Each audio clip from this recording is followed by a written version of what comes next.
ika-siyam na kabanata. Ang Panginoon ay banal na hari.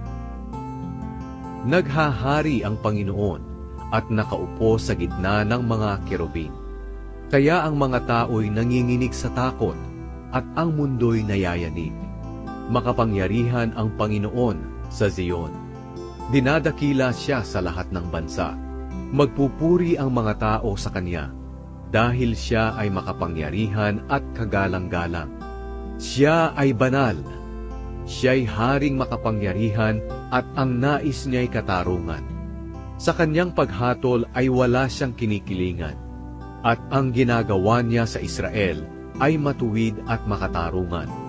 Purihin ang Panginoon na ating Diyos. Sambahin siya sa kanyang templo. Siya ay banal.